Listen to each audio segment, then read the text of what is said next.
At this time, I'll ask all unauthorized persons to exit the chamber. Chair would like to recognize the distinguished senator from Chickamauga. Good morning, Mr. President. It's a great day as TGIF. Couple of moments in history. On this very day in 1991, the Georgia State Senate voted to put up the question on the ballot to institute the Georgia lottery to the voters that has educated millions or hundreds of thousands of kids. Also, millions or 100,000, that's kind of close. In 1910, the Boy Scouts of America was founded, and at this very day, many years ago, the senator from the 56 was playing with matches, caught his carpet on fire, put it out with the ingredients in a sippy cup, and became a firefighter right then. The journal's been read and found to be correct. Once again, thank you for your insight. Is there objection to dispensing with the reading of the journal? Hearing none, the reading of the journal is dispensed with. Is there objection to the confirmation of the journal? The chair hears none, and the journal is confirmed.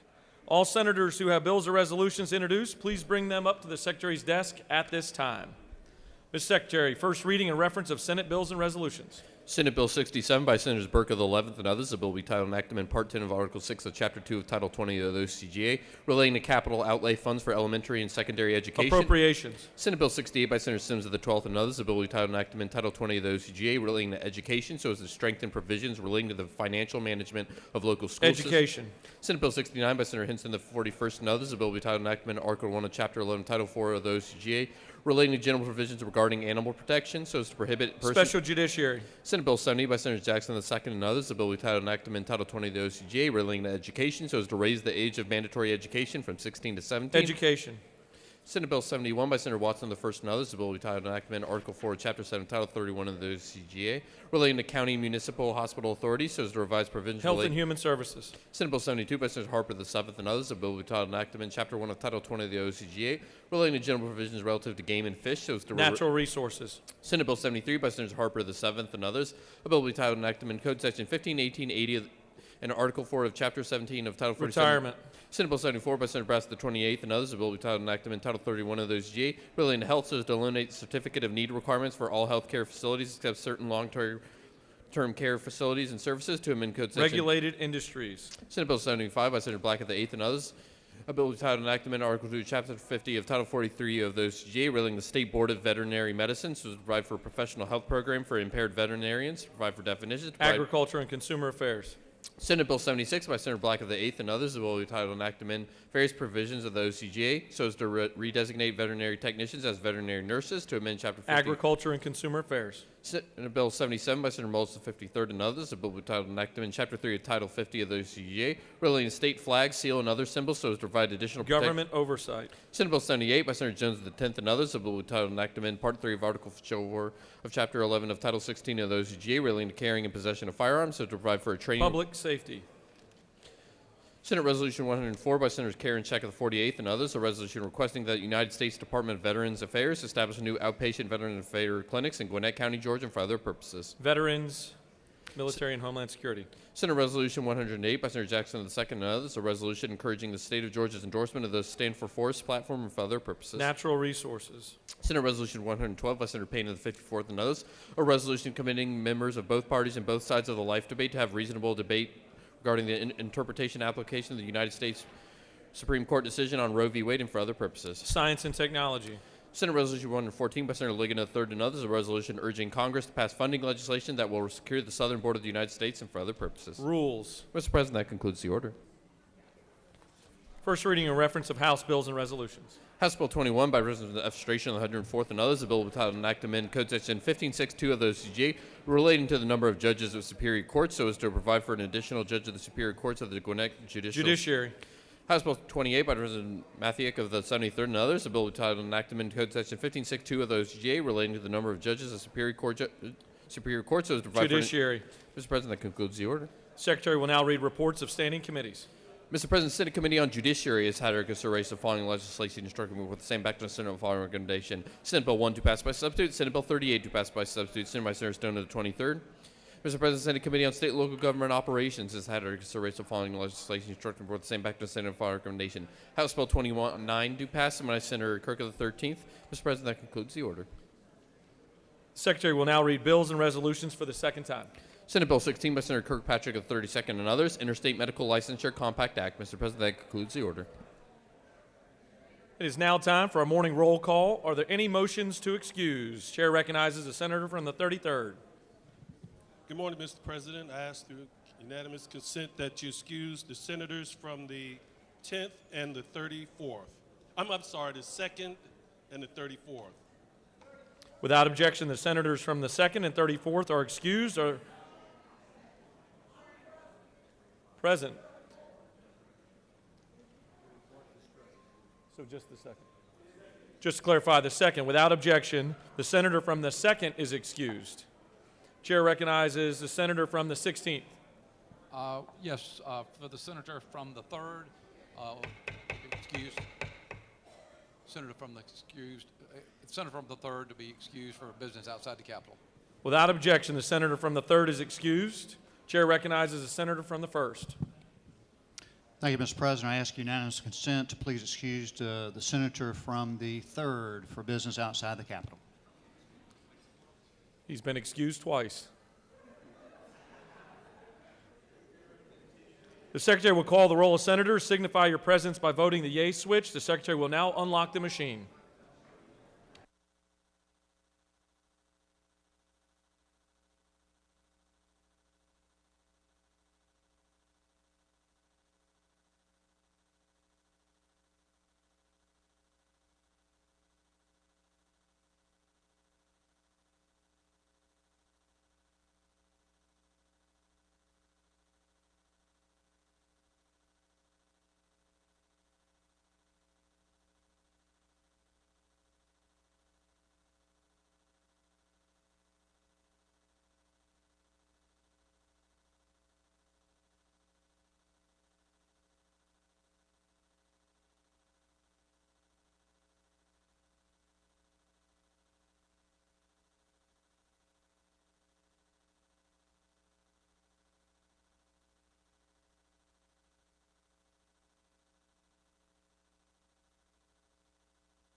It's now time for our morning devotional. All senators, please take your seats and cease audible conversations.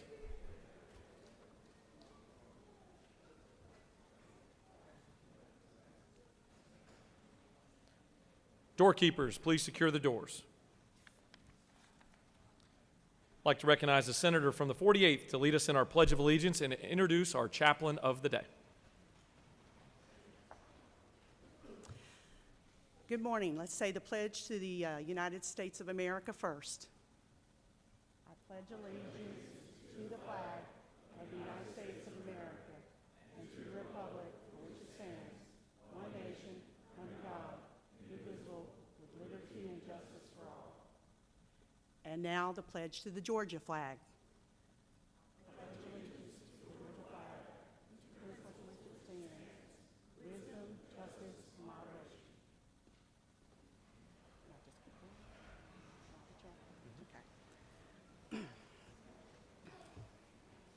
Anwahaseo. I am honored today to get to introduce the chaplain of the day from the great district of Senate District 48, one of the most diverse districts in the United States. Within that district, we have a very large Asian American population, more than 30% of the population, in fact, and it is a growing and vibrant community. One of the leaders within that community is with us today, and we have the great honor to meet and to hear from him. Reverend Min Ho Chung is the English ministry pastor at the Korean Church of Atlanta in Duluth, Georgia. At the Korean Church of Atlanta, he's been the English ministry pastor since 2011. And along with working with the Korean community, he served the community of Gwinnett County in countless ways, to include Gwinnett Unite and bringing the Word of God to the people. He is ordained in the church and serves in the North Georgia Conference Commission on Religion and Race. He's also been involved with leadership development and ministry with the Korean United Methodist Church for the past 20 years. And the Korean United Methodist Church is one of the largest Korean American churches in the country. He is a native of Montgomery, Alabama. Pastor Chung graduated from Huntington College in Montgomery, Alabama, and received his Master of Divinity from Claremont School of Theology in Claremont, California.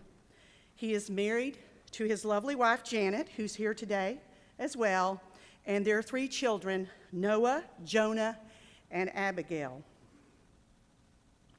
What I love about Pastor Chung is when I met him, we talked about what we have in common, and it was a blessing to me. We are both the children of immigrants, and that is a bond that cannot be broken. I present to you today Reverend Min Ho Chung.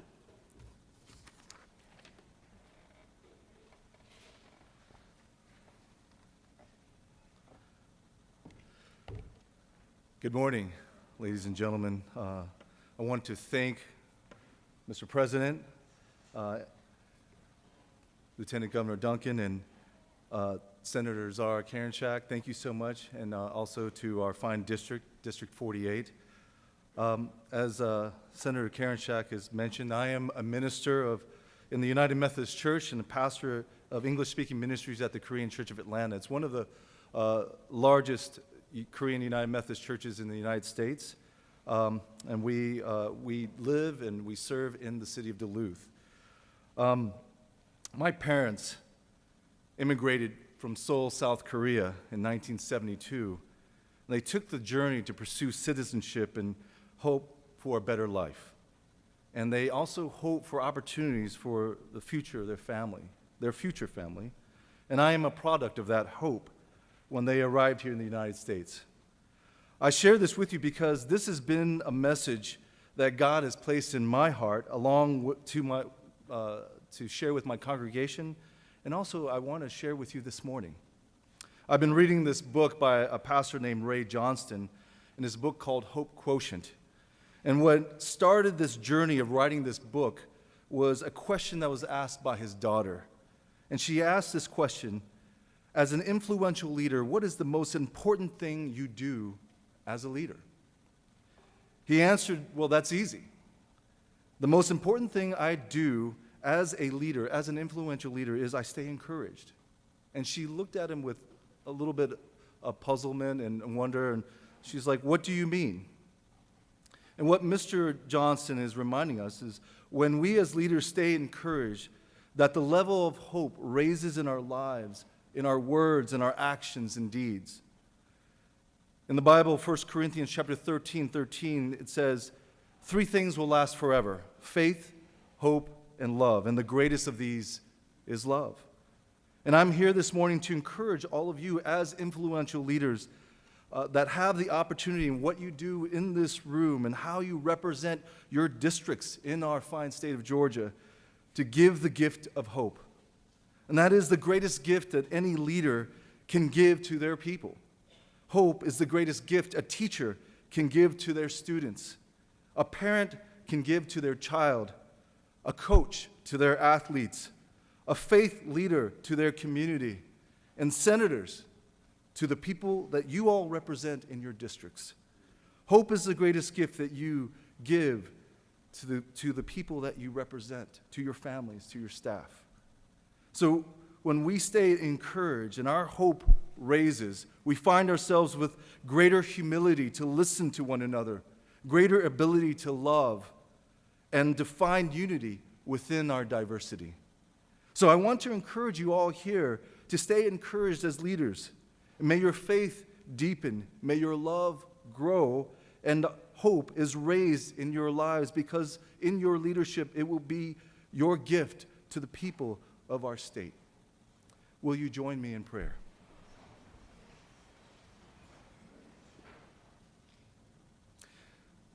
Lord, today we offer prayers for all who exercise leadership around us. And I want to lift up our leaders, leaders of our state senators, who make decisions about everything from the school system to the water systems in our communities. God, grant your grace so that they may make wise decisions in matters that will impact the education of our children in our community, in matters that will have impact on our environment, the impact of our safety, in matters that will have impact on how we live with and relate to one another. Give us wisdom and courage to find common ground and be in unity with one another no matter the difference we have.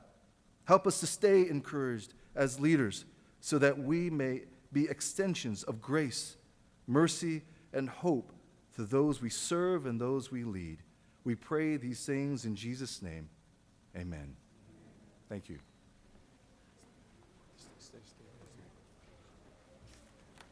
Before we meet, will the Secretary read a resolution for our chaplain of the day? Senate Resolution 101 by Senator Karen Chack of the 48th, a resolution recognizing and commending Reverend Minho Chung of the Korean Church of Atlanta in Duluth, Georgia, for his leadership and service and for other purposes. Whereas Reverend Chung has been a distinguished leader in the Korean American religious community for decades and has devoted his honorable career to elevating the voices of his congregation. And whereas he serves as the English ministry pastor at the Korean Church of Atlanta since 2011 and serves the community of Gwinnett County through partnerships with public schools, community initiatives, and Gwinnett Unite, and whereas he has distinguished himself through both his ministry and exemplary record as a community servant, and his outstanding accomplishments are hereby recognized. Now, therefore, be resolved by the Senate that the members of this body recognize and commend Reverend Minho Chung for his selfless devotion to service and extend sincere gratitude for his words of scripture and prayer as chaplain of the day on February 8th, 2019. Mr. President, that concludes the order. I would also like to recognize the members of the Korean Church of Atlanta who are with us today in the gallery, as well as Pastor Chung's mom and sister. If y'all could please stand so we can recognize you. Thank you. Thank you.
Are there any unanimous consents? This time, I'd like to call on the senator from the 9th to introduce our Doctor of the Day.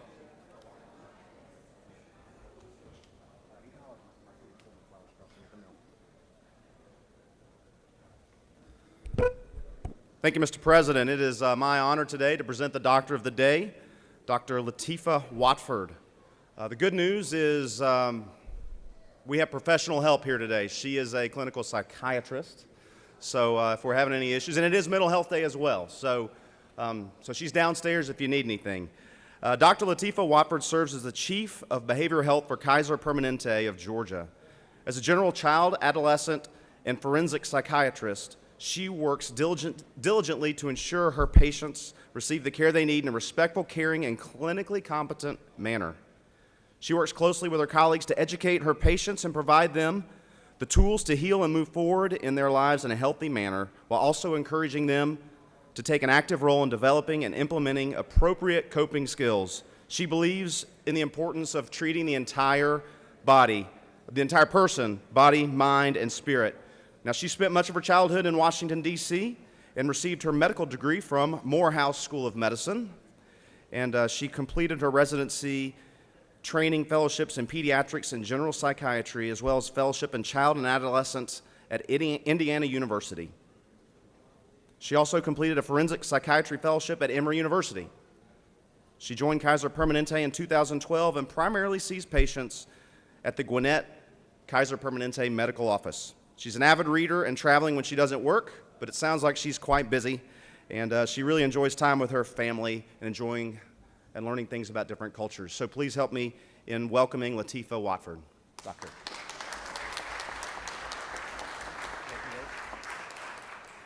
Good morning. First, I'd like to say thank you, Mr. President, and Senator Martin for that wonderful introduction. As he said, I am Latifah Watford. I am a child and adolescent in general and forensic psychiatrist. I'm also trained as a pediatrician. I am honored to be here today as a MAG member and a Kaiser Permanente physician to provide a day of service to those who serve us all in the state of Georgia. Your diligence, your work, your sacrifices are appreciated as we all work together to improve the life and livelihood and communities in which we live and serve and all the people who we touch. Resonating Minister Chung's statements, I really, really hope that we all can continue to inspire, encourage, and bring both hope in all those whose lives we touch, and all those who we see, and all those we represent. Thank you.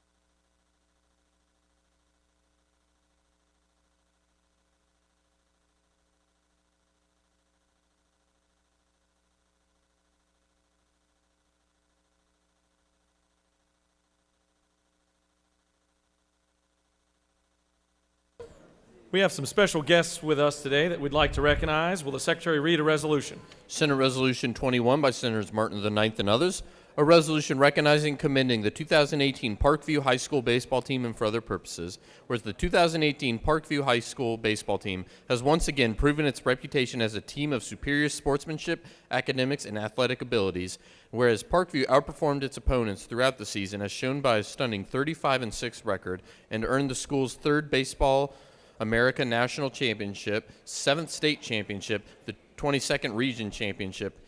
Now therefore be resolved by the Senate that the members of this body commend the 2018 Parkview High School baseball team for its unparalleled achievements and congratulate the players and coaches on their championship titles. Mr. President, that concludes the order. Is there objection to the adoption of the resolution? The chair hears none, and the resolution is adopted. I'd like to call upon the senator from the 9th, but before I do, I want to just take a moment to once again recognize the fact that we've got some great baseball players behind us. And this old baseball player learned two important lessons when I was playing baseball. I learned how to work hard and the value of work ethic, and I also learned that how to chase a dream. And I want to make sure you guys take that away from the game of baseball. I'd like to recognize the senator from the 9th. Thank you, Mr. President. I am very honored today to have Parkview High School here in honor of their recent state championship, and they were also named Baseball America National Champions this past year.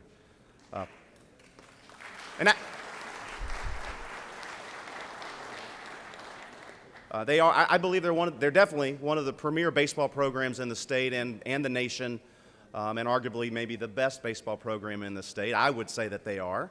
But today we do have members up in the gallery, if you'll please stand, who are part of the baseball team. We have 18 players here today, and of course they're on the rostrum.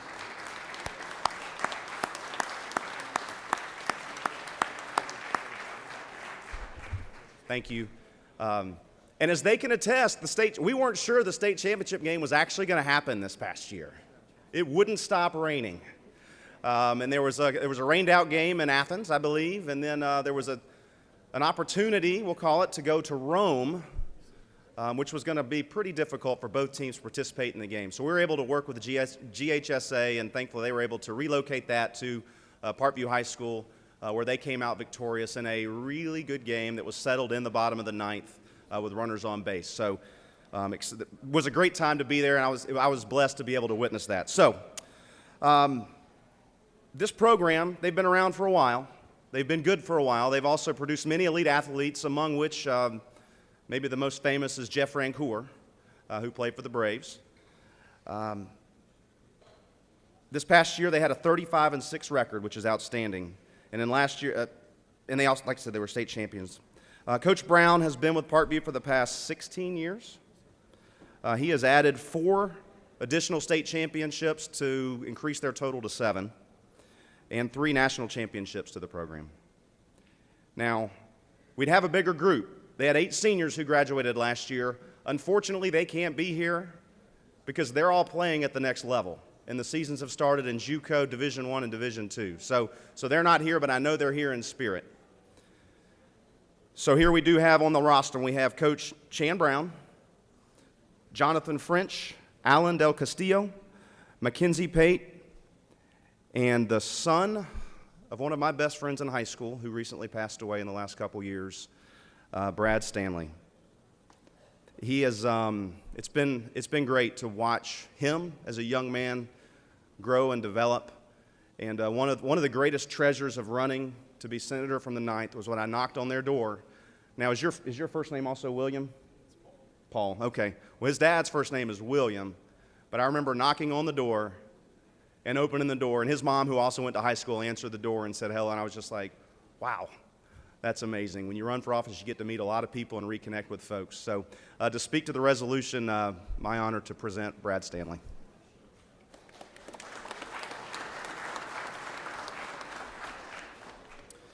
Thank you, Mr. PK. Thank you, Lieutenant Governor Duncan, President Pro Temp Miller, Senator Martin, fellow senators. It's a great honor to be here today representing Parkview and our hometown as well as the state of Georgia.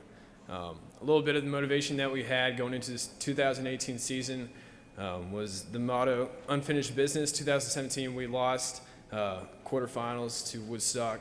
And another motivation we had was we had posters all over the facility of Woodstock dogpiling on our field, which was put a really bad taste in our mouth every time we looked at that picture. So we knew that we didn't want to feel that ever again, and so we worked really hard. But despite those motivations, we still struggled as a team. And a turning point for us was when Brayton Hayes, he was a senior last year, came up with the term servant leadership, which was what he wanted our program to embrace.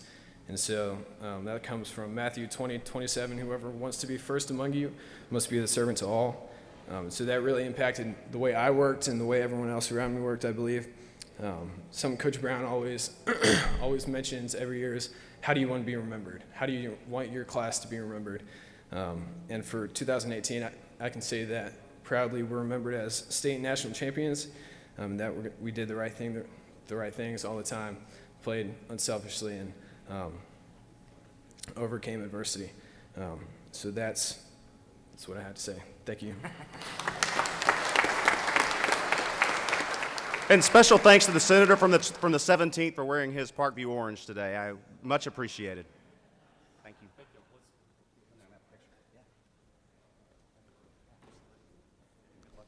We have some additional special guests with us today that I'd like to recognize. Will the Secretary read the resolution? Senate Resolution 80 by Senator Strickland of the 17th and others, a resolution congratulating and commending the State YMCA of Georgia's Youth Assembly on its 75th anniversary and for other purposes. Whereas the State YMCA of Georgia and its Center for Civic Engagement and Y Club programs sponsor the Youth Assembly, among other programs that cultivate youth civic engagement. And whereas this year the Youth Assembly celebrates its 75th anniversary and the State YMCA of Georgia celebrates over 90 years of excellence and tradition. And whereas the 74th Youth Assembly was made up of many bright and eager young leaders. And whereas the Youth Assembly allows students to experience firsthand the excitement and importance behind the legislative process and better understand the complexity of the lawmaking process in this state. Therefore, be resolved by the Senate that the members of this body congratulate the State YMCA of Georgia's Youth Assembly on its 75th anniversary and commend its decades of teaching Georgia's future leaders about the legislative and state government process. Mr. President, that concludes the order. Is there objection to the adoption of the resolution? The chair hears none, and the resolution is adopted. I'd like to call on the senator from the 17th to introduce our special guest today. Thank you, Mr. President. You know, Mr. President, we came in together 6 years ago. I really had one goal every day at the state capitol, and that was to make sure I walked in the right chamber when I got here. My biggest fear was I'd go into the Senate chamber on accident instead of the House chamber. See, when I was elected, it was really just the second time I'd been to the state capitol since I was in first grade and toured the place. And so today we're honoring the State YMCA of Georgia's Youth Assembly. With Youth Assembly, these kids get a chance to come into our chamber and actually pass bills every November. They get to serve as governors, lieutenant governor, they get to serve as speakers, legislators, lawyers, even press corps members. It's a very invaluable experience for these kids, these young people to get to do this every year and the experience they get with this. And with this resolution, we're honoring the 75th year of Youth Assembly, which will take place this year. On your desk, you have a packet that talks about the 75th Youth Assembly, gives you a chance to actually sponsor your seat and support these young people this year. And so we're honored today to have a couple folks with us. First, we have Randall Trammell, the State Executive Director and CEO of the State YMCA of Georgia. And the person that's going to come up here next is Mr. Thomas Tucker, who was elected Youth Governor last year with Youth Assembly. So, Mr. Tucker, Mr. Governor, I'll turn it over to you.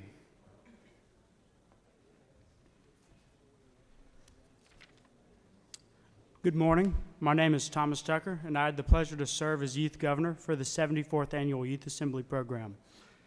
Now, last November, while many of you were sitting in these very seats during special session, giving much-needed disaster relief for our hurricane victims in South Georgia, we were holding our 74th Annual Youth Assembly just a few blocks away.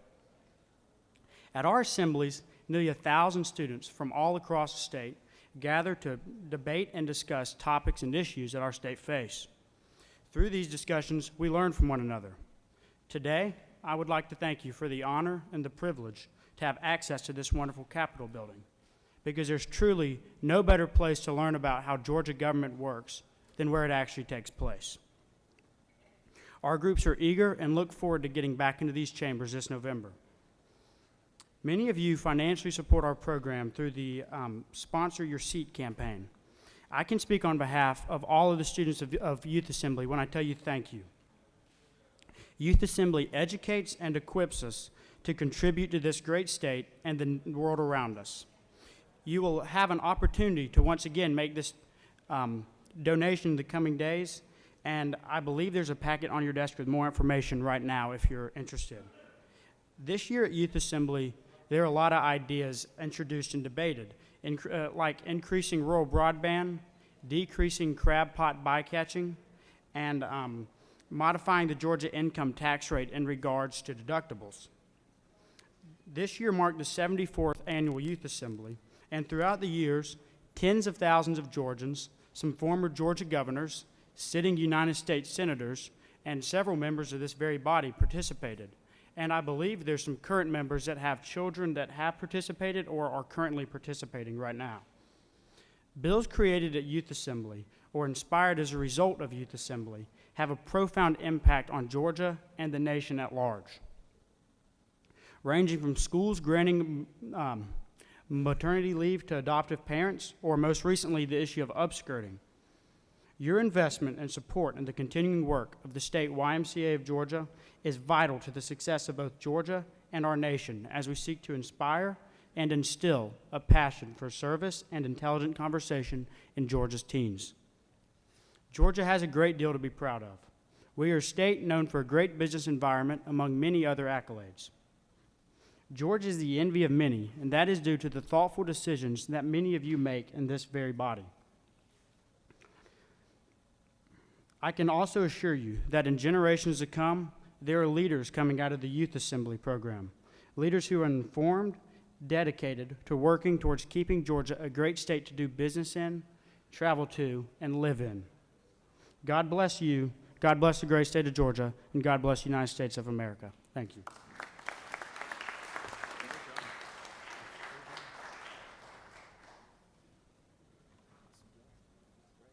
We have additional special guests with us today that we'd like to recognize. Mr. Secretary, will you read the resolution? Senate Resolution 118 by Senator Gooch of the 51st and Wilkinson of the 50th, a resolution recognizing and commending White County and for other purposes.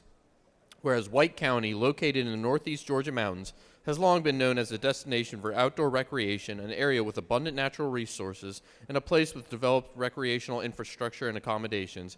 Whereas White County is home to more state parks than any other county in Georgia, and includes Unicoi State Park and Adventure Lodge, Smithgall Woods State Park, Buck Shoals State Park, and the Hardman Farm State Historic Site. And whereas 32.6% of White County is located in either the Chattahoochee-Oconee National Forest or on public lands designated for outdoor recreation, now therefore be resolved by the Senate that the members of this body designate and promote White County as Georgia's outdoor adventure destination and extend to White County its recognition and commendation for the county's many important contributions to its community and the state of Georgia. Mr. President, that concludes the order. Is there objection to the adoption of the resolution? The chair hears none, and the resolution is adopted. I'd like to call upon the senator from the 51st to introduce our special guest today. Thank you, Mr. President. It's a great honor to be back up here today. Yesterday, we honored the folks from Lumpkin County and Dahlonega. Today, I have the privilege of recognizing my other friends in my district from White County, the city of Helen. The people behind me represent Helen and White County in the Convention Visitors Bureau and the Chamber of Commerce. We also have a group from White County that's in the gallery. I'd like for you to give them a warm Senate welcome. Would you all please stand?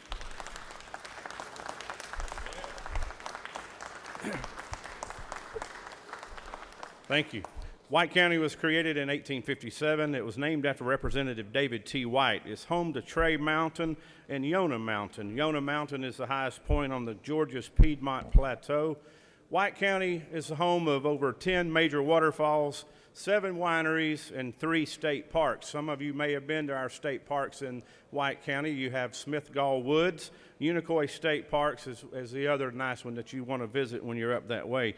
Helen is known for its German-style Alpine Village, and we are honored to be recognized this week also by Atlanta Magazine. And at this time, I'd like to turn the podium over to Jerry Brown, who represents the Alpine Convention Visitors Bureau, who will talk about the award that was on the front of Atlanta's magazine this week.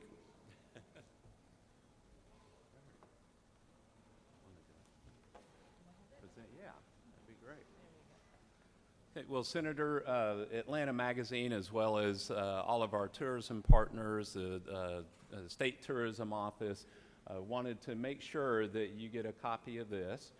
We have a smaller rendition that's being worked on right now for you to put into your office. But as you said, it is a great reward and award for your region and for us to be able to be on the cover of the state travel guide this year. So we just wanted to present that to you, sir, and thank you very much for all of your support.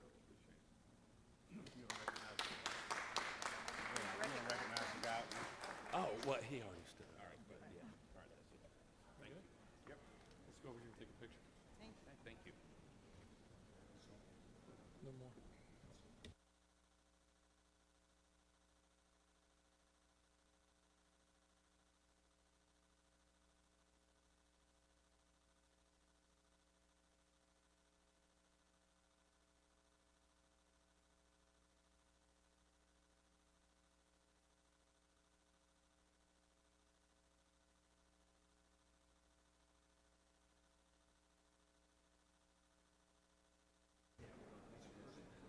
At this time, I'd like to call on any senators for a point of personal privilege. Chair recognizes the senator from the 18th.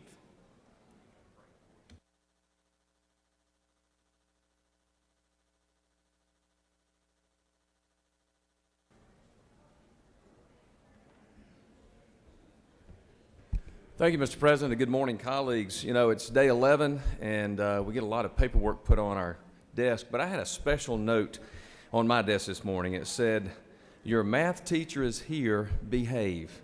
And I was immediately taken back to Adrian, Georgia, my home where I grew up, and I knew I could look up in the gallery and see Miss Neelan Young, who is here this morning. She taught us math, 9th, 10th, and 11th, and 12th grades, and was such a devoted teacher, was the example that we all wanted to follow. Loved her dearly. We still love her. So many of the students still go to see her on a regular basis. And I'm just so proud she's here. I have the privilege of having her grandson, who is in the chamber with us. He is paging. Stephen Leach is in the chamber with us. And Stephen's mom, Mrs. Or my teacher's daughter, Marie, is with us. Would y'all stand? Would you two stand? Let me honor. Y'all give them a warm welcome. Thank you very much. I yield the well. Chair recognizes the senator from the 35th.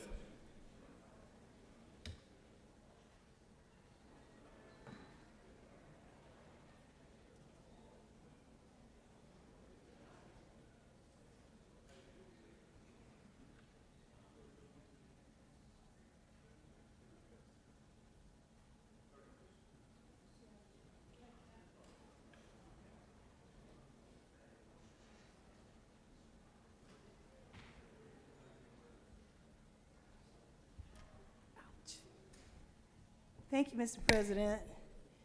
Today, I will give a Black History moment, and it's in honor of the first African-American woman to serve in Congress in history, Shirley Chisholm. 3 years after she arrived in Washington, D.C., Congresswoman Chisholm became the first woman to run for president of these United States of America for the Democratic Party. She was the first serious candidate that offered herself to serve. And while announcing her intention to seek the nomination on January 25th of 1972, Chisholm stated, "I'm a revolutionary at heart now, and I've got to run, even though it might be the downfall of my career." But on November 30th of 24, she was born in Brooklyn, New York, with immigrant parents, and she had gone through a lot, and she realized that she needed to do what she could to make a positive difference. She was a teacher. She owned a nursery school, and in 1964, she had run for the New York State Assembly, and she was the second African-American in history to win, but the first African-American woman also to serve in the state legislature. She served there from 1965 to 68. Mrs. Chisholm was my mentor. I actually knew her, and that's why I selected her today to talk about her. She came to Georgia to start the National Women's Political Congress at Spelman College, and I attended, 22 years old and just wanting to serve. And I ended up winning as the national secretary. So I worked with Mrs. Chisholm for 11 years. And the first thing she did was gave me a book called Unbought and Unbossed that she had authored, and it was top seller for years and still at that time. She also told me that if I want a seat at the table, I might have to bring my chair. So she gave me a folding chair and told me, now you can always have a seat at the table. Mrs. Chisholm was awesome, anointed, appointed, accepted, and approved by God, and definitely approved by the people. Her presidential campaign was unexpected and historic. And so many things happened with Mrs. Chisholm. But in closing, I will say that she continued to garner accolades for her trailblazing work, even after her death, she had. Mrs. Chisholm was inducted into the National Women's Hall of Fame in 1993. In 2014, the U.S. Postal Service debuted the Shirley Chisholm Forever Stamp as part of the Black Heritage Series. A year later, President Barack Obama posthumously awarded her the Presidential Medal of Freedom. And currently, right now, as we speak, Viola Davis will star in a movie about the life of Shirley Chisholm. And they're putting a statue in Washington, D.C., as well as in New York City of Mrs. Chisholm, because she was a trailblazer. And in closing, she said, I want history to remember me, not as the first black woman to have a bid for presidency of the United States, but as a black woman who lived in the 20th century and who dared in herself to be strong. I want to be remembered as a catalyst for change in America. And she told me, Donzella, you should run for office. You need to reach high, aim for the stars, and never settle for anything less. Mr. President, I yield the will in honor of Mrs. Chisholm today. Chair recognizes the senator from the 45th.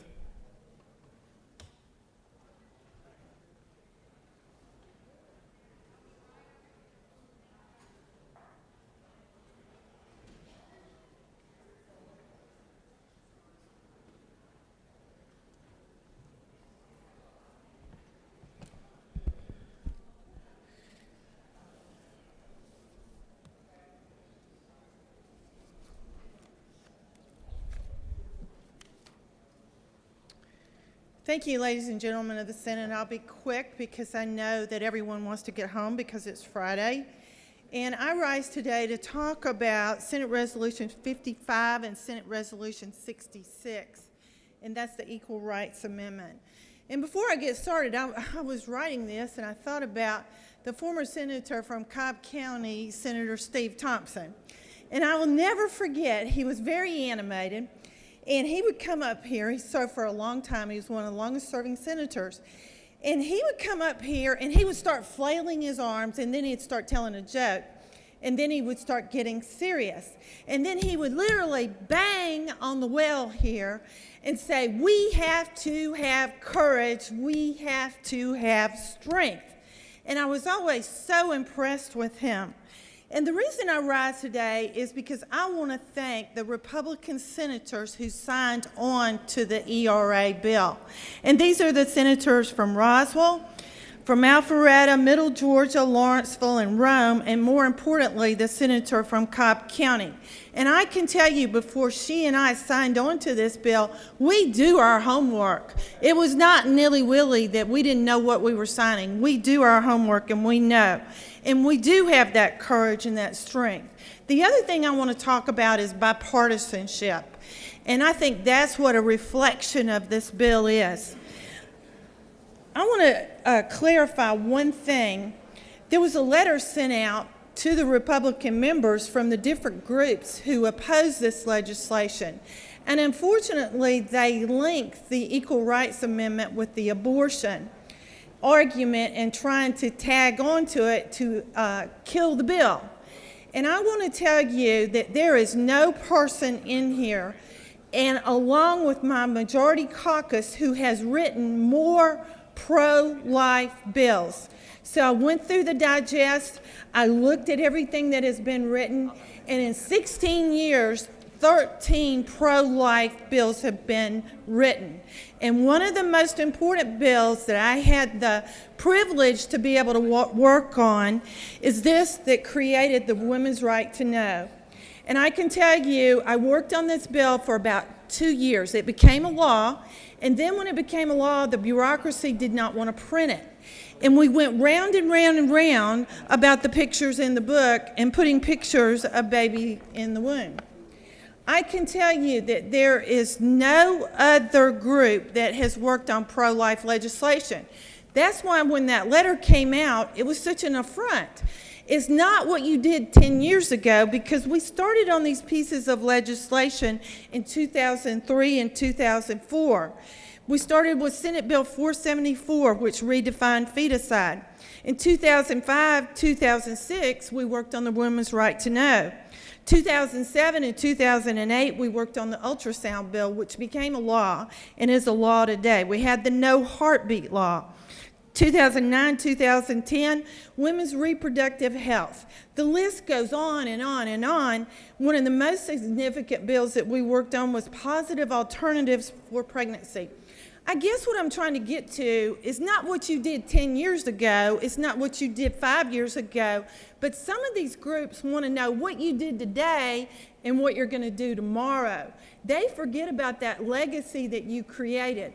And I want to say thank you to my caucus. I want to say thank you to my caucus because yesterday we had 2 scholars who came and talked to the caucus, 2 constitutional scholars that came, and I appreciate that.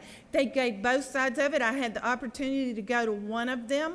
I got the collaterals from the first one. I think it's very important that we stay open-minded. And what I'm here to say is we need that courage, we need that strength, and we need that bipartisanship. But more importantly, we need to remember the women of Georgia and the families that they represent. It's my honor to be part of that bipartisan leadership team that is striking to get the Equal Rights Amendment passed. Thank you very much, and I yield the well. Chair would like to recognize the senator from the 56th to recognize some special guests that we have in the gallery. Thank you, Mr. President. I'm proud to stand here today joined by my colleague, Senator from the 21st, to recognize some very special guests in the gallery. The very own Milton Eagles football team won the 2018 7A State Football Championships. Gentlemen, rise so we can recognize your championship.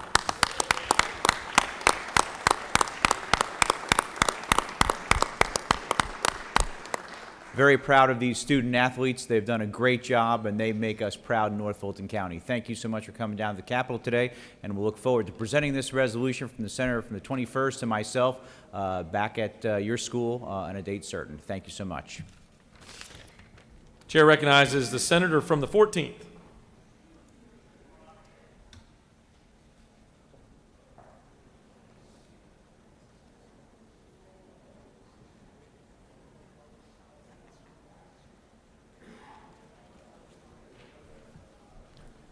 Thank you, Mr. President, members of the Senate. Yesterday, I had the privilege of being in D.C. for the Congressional Prayer Breakfast. And for those of you that don't know about this breakfast, it is a bipartisan time that members of the Congress and leaders in our country come together. It started in 1953, and every president since Dwight Eisenhower has participated. I find it interesting in today's divided environment that in Washington, D.C., they can take time to come together. Democrats, Republicans, irregardless of race, party, religion, all come together to recognize one thing. That is unity.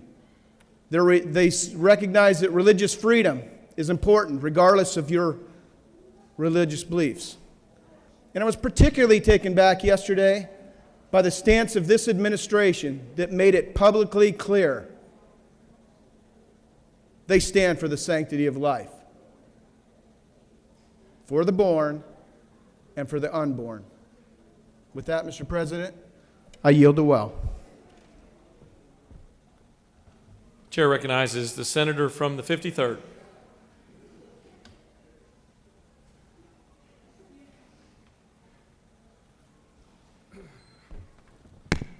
Thank you, Mr. President. About three things. First thing is, I'd like to recognize in a gallery from beautiful Chattooga County, the North Georgia Homeschool Group, if they'd rise and stand, along with Mark Schrader, the sheriff from Chattooga County that participates. Thank you all for being here. Also, I appreciate the senator from Beaufort talk about pro-life, and this body has been exemplary in the issues for pro-life, and part of my effort is that, not only voting for all these wonderful measures, but the Choose Life tag is a senator from Chickamauga, or the mountains, or the 53rd District, so that is my mark in that issue. And also, as you know, today is the date that the Senate passed the Hope Scholarship, the Zell Miller Hope Scholarship, in 1991. And I have a bill here to create a statue commission for Zell Miller, the man who gave us hope. So I'd like to have everybody's signature on this. I plan on dropping it Monday afternoon, so if you come by my desk or my office, I would be grateful. Thank you, Mr. President.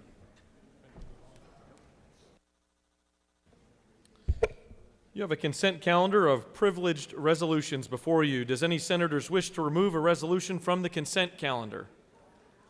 Is there objection to the adoption of the resolutions on the consent calendar? The chair hears none, and the resolutions on the consent calendar are adopted. Are there any motions to withdraw and commit? You have a consent calendar of local bills before you. Mr. Secretary, are there any objections filed to the bills on the local consent calendar? Mr. President, there are no objections filed. Is there objection to agreeing to the report of the Committee on State and Local Government Operations, which is favorable to the passage of the bill on the local consent calendar? The chair hears none, and the report of the committee is agreed to. The question is on the passage of the bill on the local consent calendar. All those in favor will vote yea, opposed nay. The Secretary will unlock the machine.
On the passage of the bills on the local consent calendar, the yeas are 43, the nays are 4. This bill, having received the requisite constitutional majority, are therefore passed. For what purpose does the senator from the first rise? Mr. President, I ask for unanimous consent for the Senate to immediately transmit House Bill 29 to the House.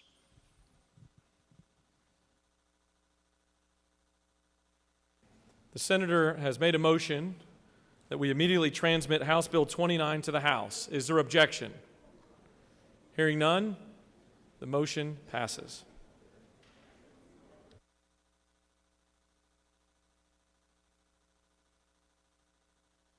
We are now moving on to the rules calendar. Mr. Secretary will read. Senate Resolution 19 by Senator Beach of the 21st and others, a resolution creating the Georgia Commission on Freight and Logistics and for other purposes. Mr. President, the Senate Transportation Committee offers the following substitute to SR 19, a resolution creating the Georgia Commission on Freight, Innovation, and Logistics and for other purposes, whereas the current and future economic health of Georgia relies on a thriving and productive freight industry, whereas Georgia needs a comprehensive strategic business plan to develop statewide freight and logistics infrastructure in order for the state to remain economically competitive and to remain a leader in innovation related to logistics and for other purposes. Mr. President, that concludes the order.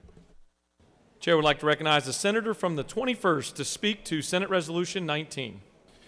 Thank you, Mr. President. Senators, I bring before you today Senate Resolution 19 to create the Georgia Commission on Freight and Logistics.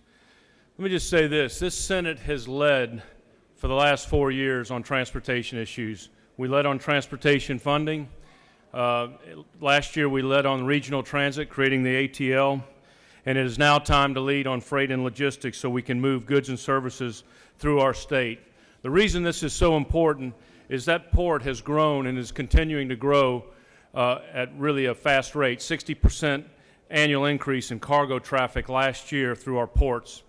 And we cannot continue to move goods and services through this without a statewide strategic plan. And that's what this commission will be charged to do, is to create a statewide, holistic freight and logistics plan to look at how we utilize our inland ports, how we utilize our truck routes, how we utilize our rail. Right now, 17% of the freight coming out of Savannah Port is 17% on rail. We need to get that up to 35%.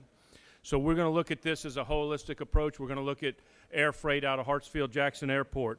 What this commission will do is they'll have 17 members on the commission, 2 ex officio, the GDOT commissioner and the executive director of the Ports Authority. It'll be co-chaired by the chairman of the Transportation Committee in both the Senate and the House.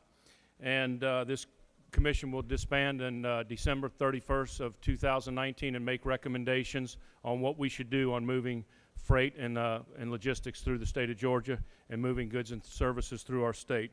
I would ask you to support this Senate Resolution 19 and ask for your vote. And Mr. President, if there are no questions, I will yield the well. You have no questions. Do any other senators wish to speak for or against the bill? The question is on the adoption of the committee substitute. Is there objection to the adoption of the committee substitute? Hearing none, the committee substitute is adopted. All those in favor of the adoption?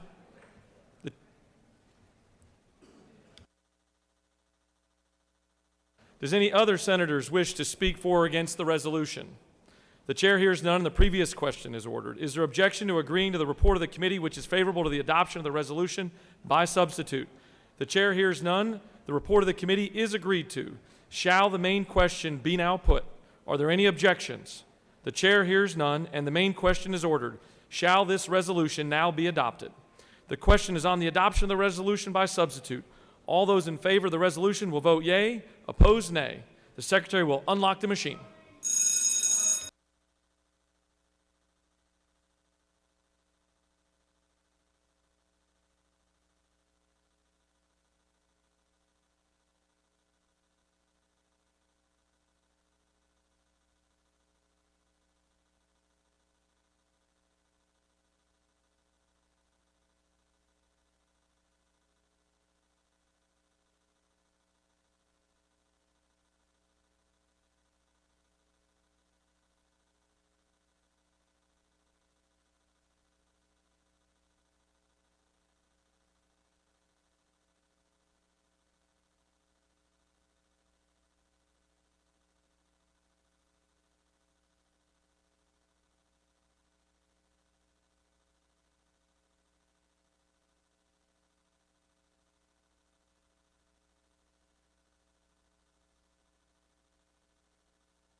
On the adoption of the resolution, the yeas are 54, the nays are 0. The resolution, having received the requisite constitutional majority, is therefore adopted by substitute.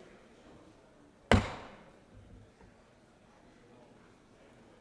this time, I'd like to recognize the majority leader.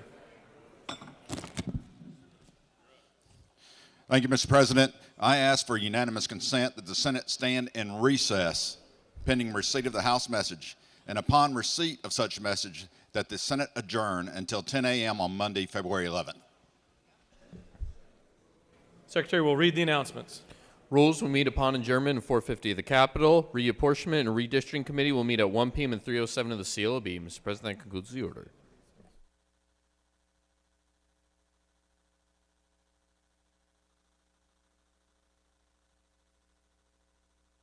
Any senators wish to make an announcement? I'd like to recognize a senator from the 4th.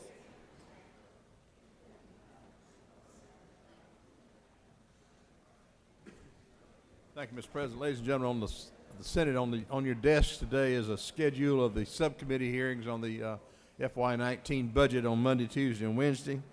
If you're a Appropriations Committee member, we should have given you a letter yesterday or today on your committee assignment. If I didn't hand you a letter today or it wasn't on your desk, see me, but I'm pretty sure we got everybody. Members of the Senate are welcome to attend the subcommittee meetings, whether you're a member or not, and learn more about the budget process. We're happy to have you attend these meetings as you can. We're looking forward to a brisk process, producing a budget here in about 10 days. So thank you for your cooperation and look forward to seeing you next week at the budget hearings. Thank you, Mr. President. Thank you, Senator. The Majority Leader has moved that the Senate stand in recess pending receipt of a House message, and upon receipt of that message, that the Senate adjourn until 10 a.m. on Monday, February 11th, 2019. All in favor of the motion signify by saying aye. Opposed, no. The ayes clearly have it. And we stand adjourned. Have a great weekend.